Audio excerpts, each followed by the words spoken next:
విజయవాడ వెస్ట్లో ఆసక్తికర పరిణామాలు చోటు చేసుకుంటున్నాయి. ఈ కీలక స్థానం జనసేన నుంచి బీజేపీ కోటాలోకి చేరినట్టు తెలుస్తోంది. ఇప్పటికే ఇక్కడి నుంచి పోతిని మహేష్ టికెట్ ఆశిస్తున్నారు. ఒకవేళ ఇవ్వకపోతే రెబల్గా అయినా బరిలోకి దిగేందుకు ప్రయత్నిస్తున్నారు. అయితే వెస్ట్ నుంచి సుజనా చౌదరిని పోటీకి దించాలని చూస్తున్న బీజేపీ భావిస్తోంది. 2019లో సుజనా చౌదరి బీజేపీలో జాయిన్ అయ్యారు. అంతకుముందు కేంద్ర మంత్రిగాను పనిచేశారు. విజయవాడ వెస్ట్ సీటు కోసం పట్టుబడుతున్న పోతిని మహేష్ ఇప్పటికే పవన్ కళ్యాణ్తో 2 సార్లు భేటీ అయ్యారు. సర్వేలు కూడా మహేష్కు వ్యతిరేకంగా ఉండడంతో టికెట్ ఇచ్చేందుకు వెనక్కి తగ్గుతున్నారు. మరోవైపు సీట్ ఇవ్వాలంటూ బీజేపీ నేత వక్కలగడ్డ భాస్కర్ రావు కూడా అధిష్టానాన్ని విన్నవించారు. విజయవాడ వెస్ట్ బరిలో కూటమిలోని ఏ పార్టీ ఉంటుందోనని ఆసక్తి నెలకొంది.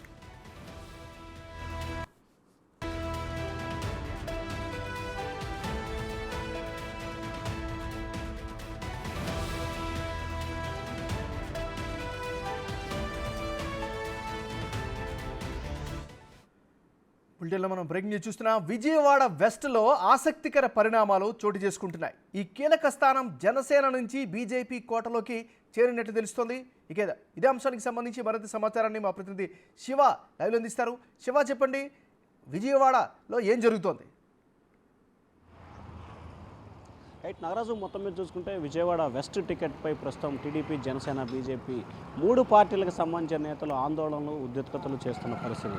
ఒకవైపు తనకే టికెట్ కేటాయించాలని చెప్పి కూడా మాజీ ఎమ్మెల్యే జలీల్ ఖాన్ ఆందోళన చేయడం జరిగింది. నిన్న చంద్రబాబు కాన్వాయ్ని కూడా అడ్డుకునే ప్రయత్నం చేశారు. ఇక ఇప్పటికే జనసేనకు సంబంధించి ఇన్ఛార్జి పోతిన మహేష్ గత 10 రోజుల కాలంగా ప్రతిరోజు కూడా అతనికి టికెట్ కేటాయించాలని చెప్పి నిరసనలు, ప్రదర్శనలు, ఆందోళనలు, దుర్గమ్మకు పూజలు చేయడం కాంటి కార్యక్రమాలు చేస్తూ ఉన్నారు. గతంలో ఏదైతే బుద్ధా వెంకన్న కూడా ఇదే కార్యక్రమాలు చేసిన పరిస్థితి కనిపించింది. ఇక తాజాగా విజయవాడ సెంట్రల్ నియోజకవర్గానికి సంబంధించి కూడా కాంగ్రెస్ పార్టీలో 3 సీట్లు ఉన్నాయి విజయవాడకు సంబంధించి.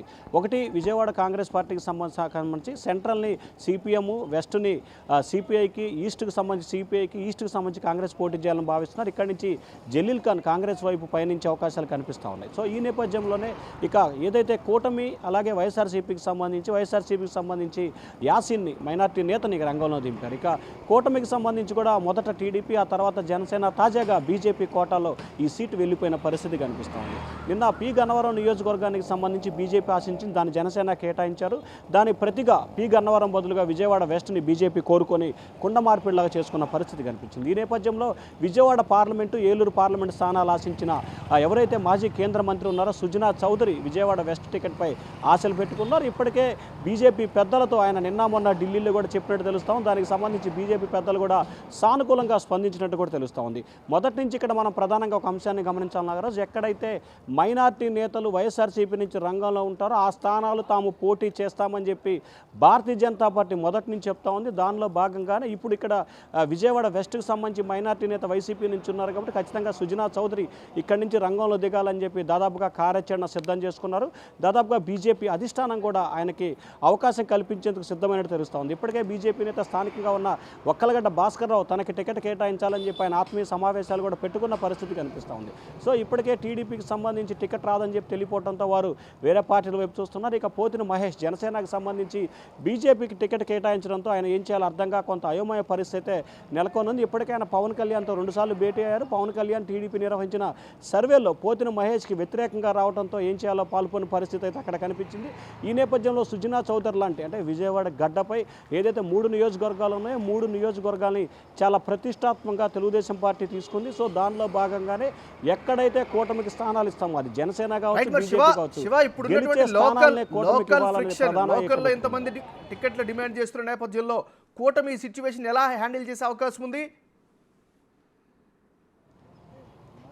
అంటే నాగరాజు, ఇక్కడ మనం ప్రధానంగా ఒక అంశాన్ని గమనించాలి. ఇక్కడ కూటమికి సంబంధించి 8 మంది టికెట్ ఆశిస్తున్నారు. ఇక ఒక్కొక్కళ్ళు కూడా తగ్గిపోతూ వస్తున్నారు. ఇప్పుడు ఫైనల్గా 3 నేతలు బరిలో ఉన్నారు.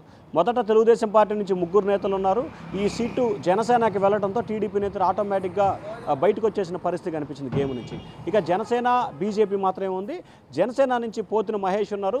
ఇప్పటికే పోతిన మహేష్ వాస్తవానికి జనసేనని ఇక్కడి నుంచి పోటీ చేయాలని చెప్పి ఆలోచన చేసింది. కానీ ఇక్కడ పోతిన మహేష్ పేరుతో సర్వేల్లో ప్రతి సర్వేల్లో కూడా ఆయనకు వ్యతిరేకంగా రావడంతో ఈ సీటుకు సంబంధించి టీడీపీకి కానీ బీజేపీకి కానీ ఇవ్వాలని చెప్పి జనసేన ఆలోచన చేసింది. సో ఇప్పటికే బీజేపీ విజయవాడలో ఒక స్థానం కావాలని చెప్పి కోరుతున్న నేపథ్యంలో విజయవాడ వెస్ట్ ఇవ్వాలని చెప్పి కూడా కూటమి నిర్ణయం తీసుకుంది. సో దానిలో భాగంగానే విజయవాడ వెస్ట్కి సంబంధించి కూటమికి ఇవ్వాలని చెప్పి నిర్ణయం తీసుకున్నారు. ఇక పోతిన మహేష్కి వేరే రకంగా ఆల్టర్నేట్ చేయాలని చెప్పి భావించారు. ఇక బీజేపీకి సంబంధించి ఒక్కలగడ్డ భాస్కర్రావు అలాగే సుజనా చౌదరి ఇద్దరు ఉన్నారు. ఖచ్చితంగా ఒక్కలగడ్డ భాస్కర్రావు సంబంధించి స్థానికంగా ఉన్న నేత కాబట్టి ఆయన్ని ఒప్పించే బాధ్యతని జిల్లా నేతలు తీసుకుంటారని చెప్పి కూడా తెలుస్తూ ఉంది. దాదాపుగా సుజనా చౌదరికి లైన్ క్లియర్ అవకాశాలు కనిపిస్తా ఉన్నాయి. Nagaraju. Right, thank you Shiva.